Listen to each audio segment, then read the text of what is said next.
मित्रांनो नमस्कार. तर आज आपण बैलपोळ्याचं एक 40 वर्षापूर्वीची परंपरा आहे. असं जुनं जाणतं मैदान आहे. या मैदानात होतो आणि आज सगळेच जाणतात आपशिंगकरांचा चित्र्या.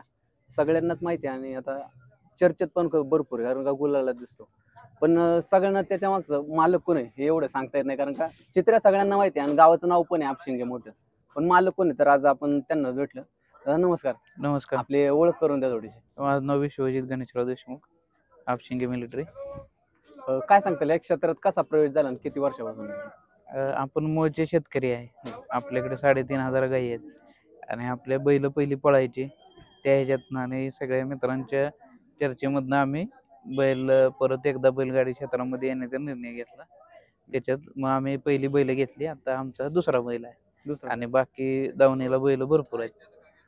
चित्राची खरेदी करताना काय करून पाहिलं आणि कितीपर्यंत खरेदी झाली? चित्रेची विक्रमी खरेदी आहे आणि चित्रे आपण घेताना जवळजवळ 1 ते 1.5 महिना चित्र्याच्या पाठीमागं होतो. त्याचा पळ बघितला आणि सगळ्यात महत्त्वाचं म्हणजे की खिलार जातीचा आहे आणि बाळकाची आहे. त्याच्यामुळे थोडं लक्ष देणं जास्त केंद्रित केलं होतं आणि त्याचं सगळ्यात महत्त्वाचं की सगळ्यांपेक्षा वेगळं रूप आहे त्याच्याकडं. हा वेगळं रूप आहे आणि दिसताना पण त्याचा कलरच असं करता की लांबून पण ओळखू येतो.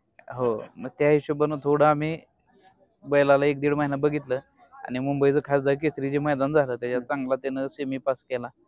मग त्या ह्याच्यात बघून मग आम्ही बैल घेण्याचा निर्णय घेतला. याच्यानंतर कधी दुसऱ्या खरेदीचा विचार केला का नाही? आत्ता पहिले ह्याला सेटल करू. मग आज सगळ्या मुलांची इच्छा आहे हिंद केसरी बैल झाला पाहिजे आपल्याकडे आल्यानंतर. तर ते आज मैदान आहे गट हे चांगला पास केलेला आहे बैलानं. त्याला थोडीशी दुखापत पण झाली. काळजात थोडंसं चर्र झालं का नाही? काळा जर चर म्हणजे ते त्याला दुखापत म्हणजे आम्हाला दुखापत आहे. त्याला लागलेलं बघितलं की थोडंसं एक अर्ध्या तासासाठी नर्वसनेस होता. पण सेमी काढून ते नर्वसनेस बैल आमचा काढणार हे आम्हाला गॅरंटी आहे. काय सांगता आता बैलगाडा क्षेत्रात पैसा किती महत्वाचा आहे किंवा शब्द महत्वाचा आहे हे तुम्हाला चांगलं जाणतंय. हो.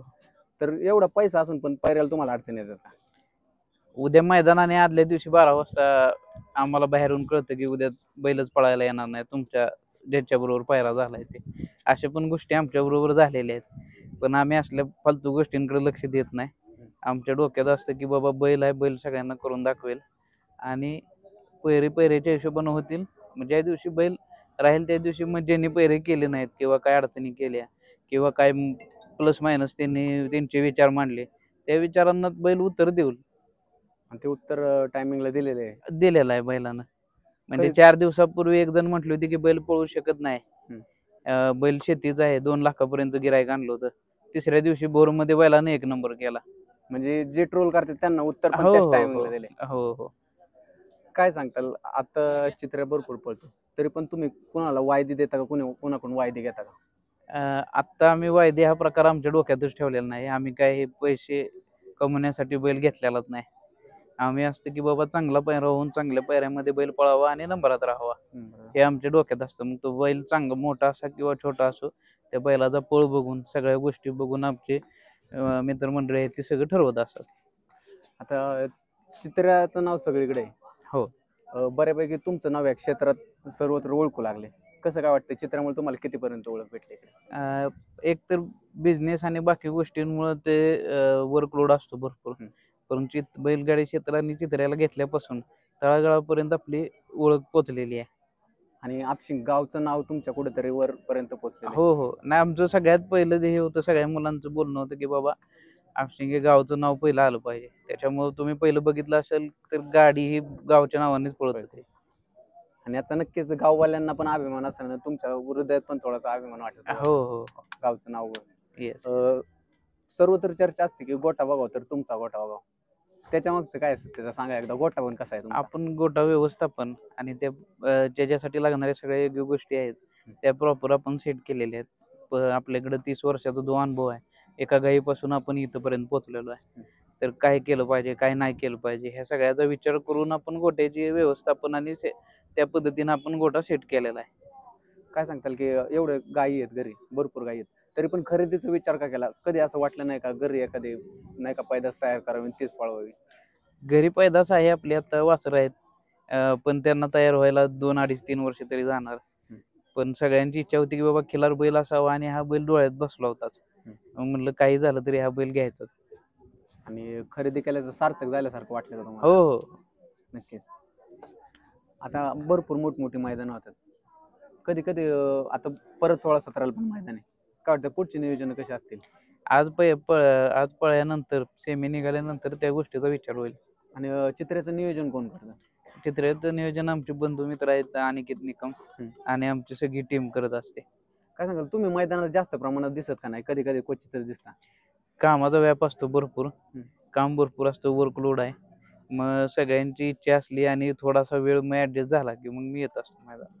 बैलगाडी क्षेत्रात आल्यापासून प्रसिद्धी पण भेटते आणि जेव्हा आपला नंदी पळायचं कमी होतं तेव्हा भरपूर जण दिसेनाशे पण होतात.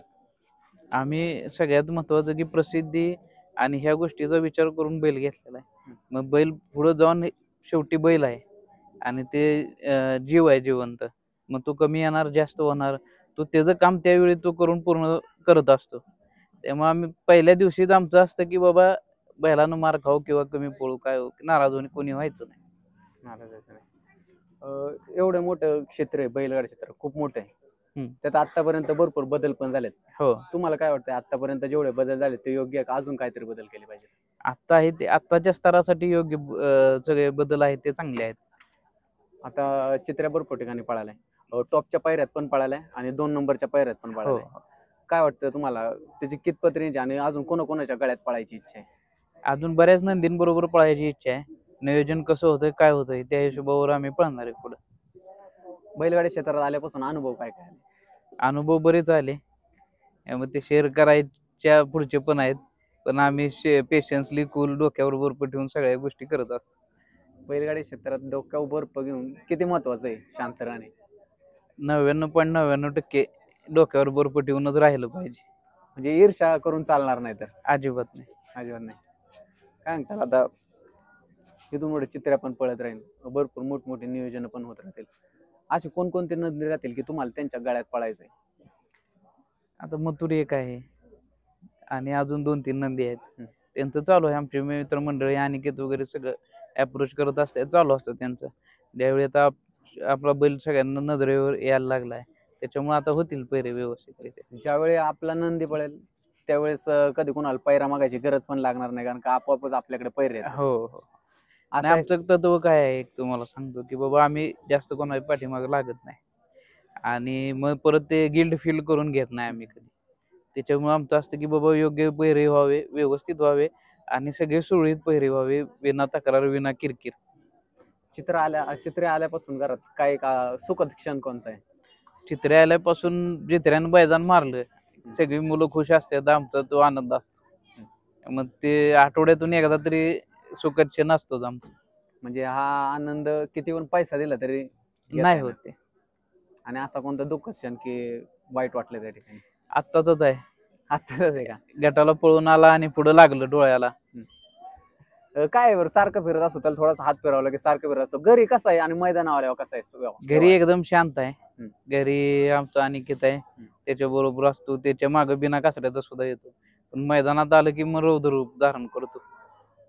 का बरं असं काय असं की मैदानात आल्यावर मग? नाही, त्याची खासियतच आहे पहिल्यापासून. आणि मैदानात आलं की एक कासऱ्यावर थांबत नाही, त्याला फायनल झाल्यानंतरच एक कासऱ्यावर थांबतो आणि तो थांबत नाही, त्याचं कंटिन्यू चालू असतं.